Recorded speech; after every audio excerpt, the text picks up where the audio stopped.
So one thing we know about our friends over at Reason, which is the libertarian publication, is that they are very concerned about moral panics. They want to make sure that nobody is engaging in a moral panic.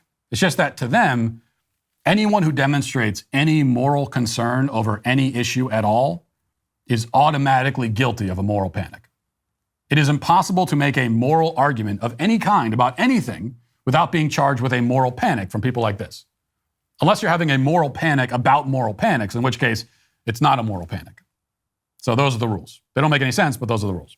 And that brings us to an article published by Reason shortly before the new year, written by Scott Shackford, entitled, "The Fight Over Kids at Drag Shows is a Classic Moral Panic."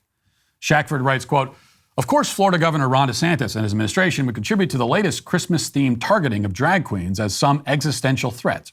The state's Department of Business and Professional Regulation sent a letter Wednesday to the Orlando Philharmonic Plaza Foundation in Orlando, Florida, because their venue was hosting a Drag Queen Christmas, which is a touring stage production crossing the country that's been around for 8 years. The letter warns that the venue that they have reason to believe that this drag show is of a sexual nature involving the exposure or exhibition of sexual organs, simulated sexual activity, and or the sexualization of children's stories.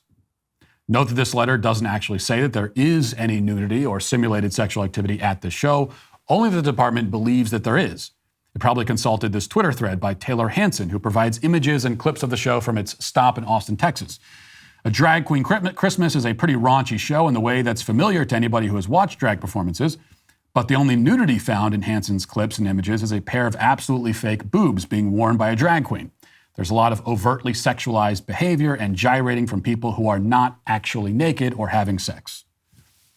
So you see, Shackford is offering important context here. The male crossdresser was only flaunting prosthetic breasts in front of small children, not real ones. And although there was lots of sexualized behavior, as he says, none of the performers were fully naked. And besides, they were only simulating sex in front of children. They weren't actually having sex. Now, how does this make any of it okay? Well, because Shackford can compare this thing to some other thing. And we all know if you can compare one thing to another thing, then the thing must be fine. This is Internet Debating 101 here. Okay, he continues, "Essentially, this is a Madonna concert circa her Blonde Ambition World Tour days. Madonna, of course, is famously beloved by gay men and drag queens in particular for her wild looks and deliberately sexualized persona.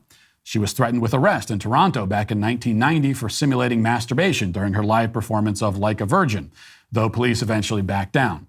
There was a moral panic then that children exposed to Madonna's antics were being sexualized at a young age. Funny how some things don't change."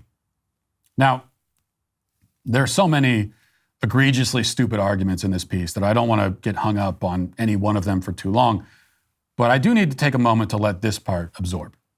Because this is a classic move of child sexualization apologists, otherwise known as groomers.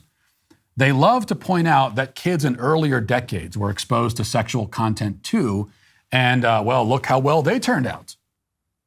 Except that the astute observer might note that those kids, in fact, did not turn out well. Indeed, the people who were having a moral panic about Madonna in the 80s and 90s, claiming that the coarsening of culture, the over-sexualization, the profanity and debauchery would put us on a slippery slope into full-on cultural depravity, they were 100% right. They didn't even know how right they were. Even they couldn't imagine that in another 30 years there would be family-friendly drag shows with cross-dressing, half-naked men simulating anal sex in front of toddlers. So critics 3 decades ago, they were not engaged in a panic, but rather were issuing a prophetic warning about the state of and direction of the culture. A warning that the Scott Shackfords of the world have always been quick to blow off because the Scott Shackfords of the world are always wrong about everything. Back to the article, the wrong man writes, quote, "If I had small children, I probably would not take them to this show. But what's clear from Hanson's clip is that several parents did voluntarily and seemed to know that this was going to happen. It doesn't appear that there's actual nudity in the show, and the amount of sexualization would put it at maybe an R rating if it were in a movie. What we have here is a lot of screaming and politicization about families making entertainment decisions other adults do not like. This is flat out a moral panic." And a few lines later, he continues, "But this is not a moral panic, some insist. There is a limit to the parents' rights argument, and this all crosses a line. Parents should not be allowed to take their kids to live drag shows. To that I say, by looking at the behavior here and the public response to it, we can see that, just as with Madonna, this is a moral panic. Well, at least we can all agree that Scott, whatever else you might say about him, is a tremendous and persuasive writer. This is a moral panic. Some people say it's not a moral panic. To that I say, this is a moral panic. Truly a compelling composition, I have to say. He concludes, quote, claiming that drag shows are different is a subjective evaluation based on how a person feels about exposure to drag performances. It's an attempt to force one group of people's parental choices on the collective. And the mindless tossing around of the word groomer is just an epithet designed to shut down opposition on the belief that nobody wants to be accused of supporting child sexual abuse. It's a reminder of back during the 1970s through the 1990s, when anybody who was not heterosexual was regularly accused of trying to recruit kids. Moral panics about gay people interacting with children are hardly new. We have laws about minors and nudity and sexually explicit live performances, and we have parents to make decisions for stuff that falls just on the legal side of that line. That's how it has been for the longest of times, and drag queens don't change that calculus. If you don't want your children to see this stuff, don't take them. Leave everybody else alone. So once again, we have the historical comparison that only helps to validate the very concerns he's trying to dismiss, because he points out that a few decades ago, some people were concerned that the gay agenda was recruiting kids.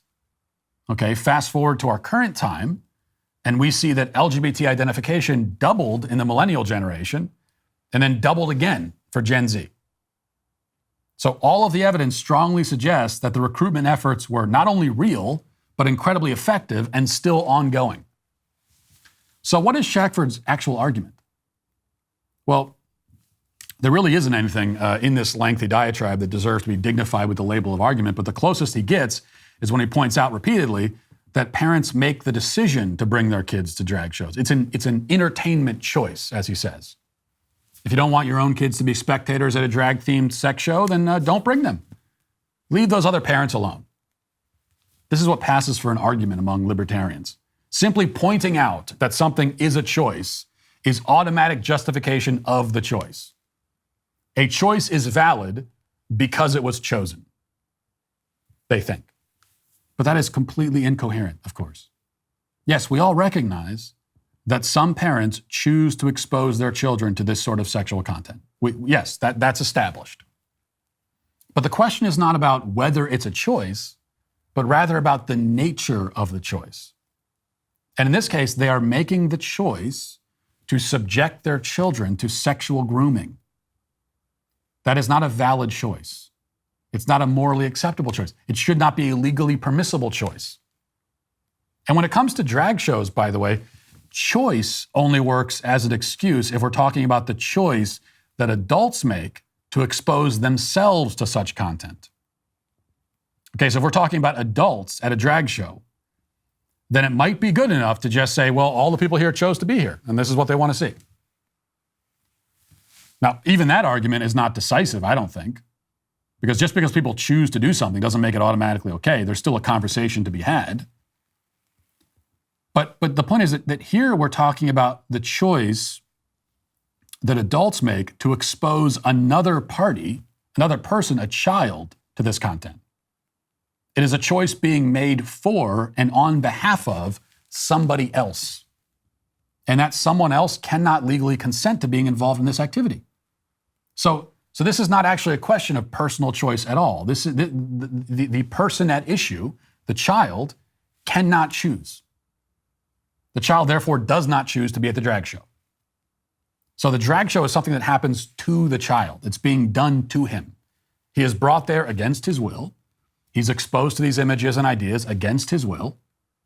Because again, even if the child says, yeah, I want to go, he's a child. He can't consent.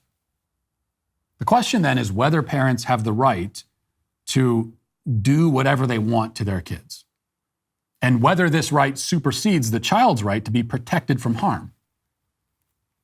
And only a moral idiot and a pervert would answer yes to a question like that, which explains Scott Shackford's position on the subject. And that is why he is, today, first one of the year, canceled. That'll do it for this portion of the show as we move over to the members block. Hope to see you there. If not, talk to you tomorrow. Godspeed.